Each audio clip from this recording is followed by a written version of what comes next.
Hey, what's up, guys? How you guys doing? All you guys on the internet.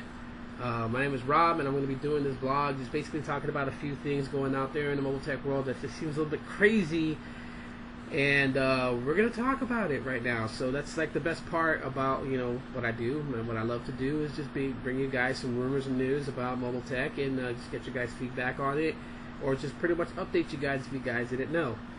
So we're going to start off this little segment with basically stating that 2014 is the year of no change. The reason why I say that, we're going to start off with the HTC One, or the HTC M8, which has officially been named the HTC One, which is the same name as the previous flagship for HTC. Now, really not much of a change for looks or body design, not much of a change of the name. The only thing that pretty much differs the original HTC One to the HTC One 2014 is that the 2014 edition has two cameras in the back, and that's basically and specifically used for picture clarity, just to bring more in-depth and more clarity to the photo. Let's just put it that way. Still sports the dual front-facing speakers, which on a side note, I think HTC is just going to that design because I have the Desire 601, which I did a few reviews on. So you have to see it does have the dual front speakers, and I noticed that a lot of the new mid-range devices that HTC is releasing, which are awesome by the way, all sport that dual front speaker. So HTC is pretty much like doing something beneficial to smartphone users, where you would have the speakers in the front, so the sound is coming at you as you're looking at the screen, and not having the squawk boxes in the back where you have to cuff the back of the phone to basically get some good audio sound. So that's always great that HTC is doing that. But I mean, at the same time, not really much of a change. I mean, the body style is still the same. You really would not know the difference between the HTC One and the HTC One 2014. You really wouldn't know the difference unless you looked at the back and saw that one had only one camera, the other one has two cameras. So yeah, I'm not gonna go into specs about it or anything like that. So, but again, like I said, this is not the year for change, because a lot of people was like actually hate bashing Samsung with the Samsung Galaxy S5. Reason being is that there's not really much of a difference. I mean, they call it the Galaxy S Band-Aid, or the first, world's first smart Band-Aid or whatever, because the back of the phone has this perforated dots all over the backing of it, and it resembles a Band-Aid. So everyone was just pretty much like hate bashing it. They were totally upset with how it looked. It still sports the same physical home button. It got just a little bit bigger than the S4. Some people were actually calling it the S4S, or whatever you guys want to call it. They were just completely unhappy with it.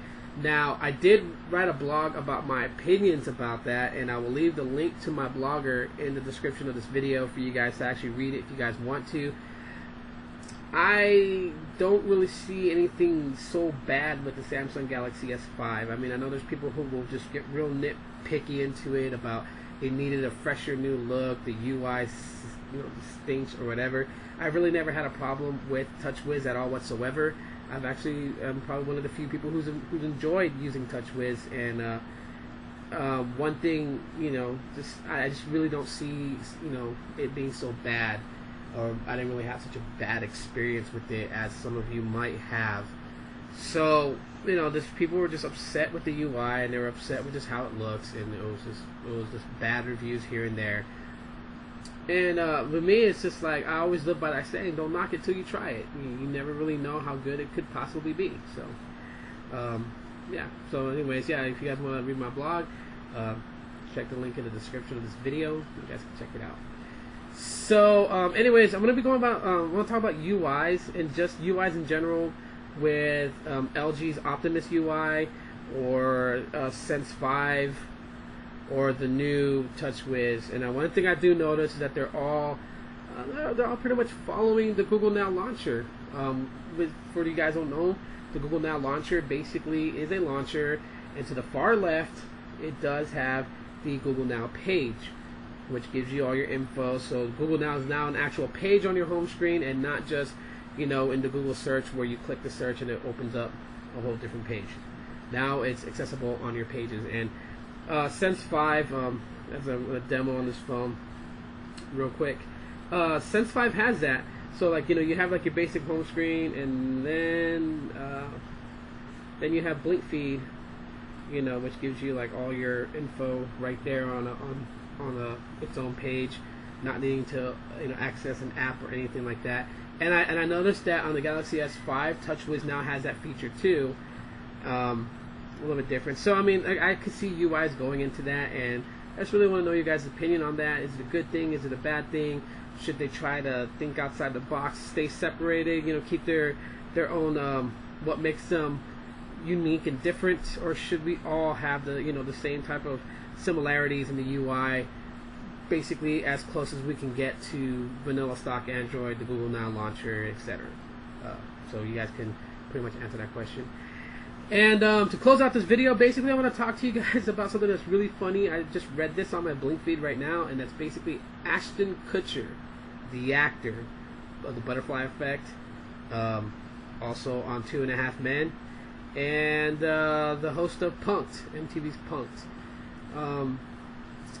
Most of you guys might, you know, some of you guys who haven't seen his past work or whatever will probably know him for his role in the movie Jobs, where he played Steve Jobs in, you know, basically recapping Steve Jobs' life with the rise of Apple Incorporated.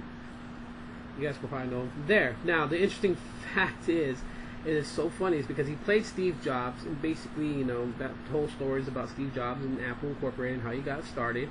And, you know, this is where I think like Apple may have slipped a little bit, because now Ashton Kutcher is actually going to be working with Lenovo. And if you guys didn't hear me right, that is true, Lenovo. He's going to be working with Lenovo. And some of the stuff that he's going to be doing, actually helping develop a UI for Lenovo and Android, and also hardware design. And this is not like a PR thing. Basically, what it was basically talking about, was it CEO? I believe it was Dave Roman. Sorry, this is fresh in my mind, so I didn't really try to memorize it. I just wanted to get this video up for you guys. But anyways, David Roman, who I believe is the CEO of Lenovo, but basically was stating that this is not a PR thing. This is not, you know, to get Lenovo some type of publicity, but that Ashton Kutcher is really going to be involved engineering in the UI and hardware. So certain Lenovo devices are going to have basically Ashton Kutcher's ideas, and also the UI will be of his ideas. So, and they said that for right now, only certain Lenovo devices are going to get it. The rest of the Lenovo devices coming out this year are going to have the basic Lenovo UI on top of Android. So, but this is actually kind of weird just to see Ashton Kutcher working with a company and actually going to be developing some stuff alongside its UI skinned over Android. And then like some people are going to be like, you know, I've already seen a few comments about him playing Steve Jobs, and it's like Steve Jobs must be rolling over in his grave. The actor that got to play him is working with Android. And I really wouldn't say he's working with Android. He's just working with Lenovo. And one thing that they did make very clear is that Ashton Kutcher is 100% passionate about doing this and dedicated. This is not for him to try and get extra cash or just to, you know, take a little bite out of the mobile tech world. He's actually trying not to just dip his toes in the water, but he's trying to dive right in by just coming out with some hardware and some UI, you know, look, some software look, and just to say, you know, if it's embraced by all of us geeks out there and mobile tech geeks and everything, then that's great. If not, he's going to go back to the drawing board and continue on until he finds something that works. His main objective is to find something that is user-friendly. That is his main goal. So big ups to Ashton Kutcher on that one, because, you know, finding something that is, you know, not just for us geeks or just for us, you know, tech-savvy people out there, but just something for everybody, even the, you know, the people who are just average consumers, as what I want to call them, or newbies or nooglers, you know, to the Android world. Find something that will fit them for them to understand how to use it, and that's it, and that's his goal. And I think that's a great idea. Like I said, big ups to Ashton Kutcher on that one. So my question to you guys is, what do you guys think of Ashton's involvement with Lenovo, partnering with Lenovo, and coming out with some hardware and software specs? Do you guys really believe that he is passionate and sincere about getting involved and putting, you know, his name on some stuff?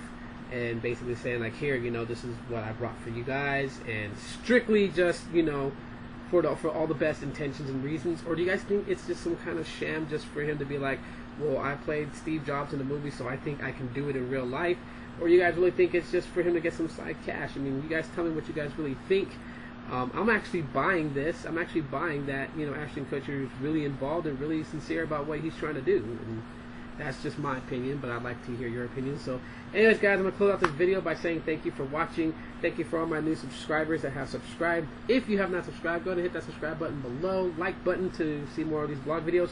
Follow my blogger page to just see whatever I, you know, decide to type up and put out there for you guys that I don't put in videos. And you guys can follow me on Facebook, Twitter, Google+, all that stuff I'll put in the description of this video. Thank you so much for watching, and you guys have a blessed week.